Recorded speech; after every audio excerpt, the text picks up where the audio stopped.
देखिए, नानपारा होते हुए नेपाल भागने के फिराक में था सरफराज। जैसा कि मुख्यमंत्री योगी आदित्यनाथ से जब पीड़ित परिवार मिला था, मुख्यमंत्री ने कहा कि सख्त इसके ऊपर कार्रवाई होगी। उसके बाद एसटीएफ वहां पर एक्टिव होती है, एटीएस वहां पर एक्टिव होती है। नेपाल से लेकर भारत तक यानी बहराइच तक पूरी तरह से एसटीएफ ने डिजिटल की मदद लेते हुए वहां पर पूरी अपनी जो इंटेलिजेंस है वो लगा दिया था। चारों तरफ वहां पर सिक्योरिटी थी, पुलिस थी।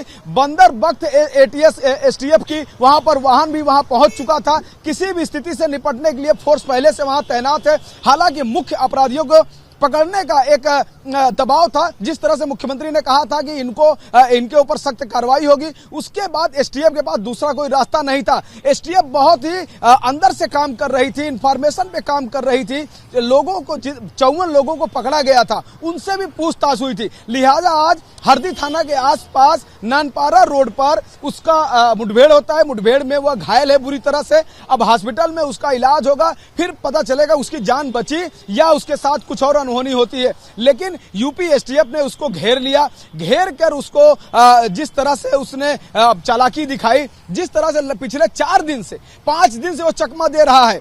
जब दुर्गा विसर्जन का कार्यक्रम था, महाराजगंज इलाके से, कस्बे से शोभा यात्रा निकल रही थी, तब उसने राम गोपाल मिश्रा की हत्या की थी बहरामी से अपने परिवार के साथ। 10 लोगों का 10 एफआईआर में नाम है, 6 नामजद हैं, 4 जो है बिना नाम के लोग हैं। तो ऐसे में सभी मुख्य आरोपी फरार थे, एक पकड़ा गया था। बहुत दबाव था, क्योंकि कल रिपब्लिक ने उसके चेहरे को दिखाया था, सरफराज की फोटो वायरल हुई थी।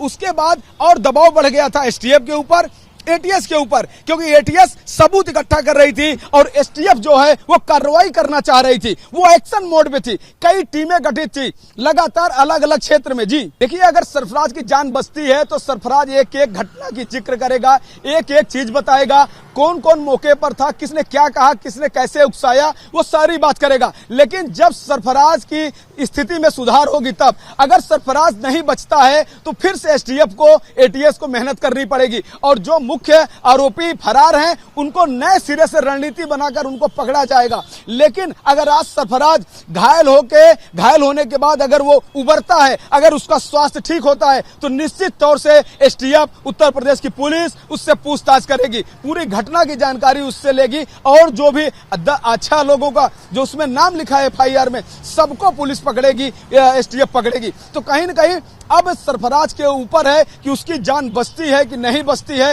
हालांकि देखा जाता है कभी कभी मुठभेड़ में गोली ऐसी जगह लगती है जहां पर जो आरोपी होता है वो बच जाता है, लेकिन कभी कभी जान भी जाती है।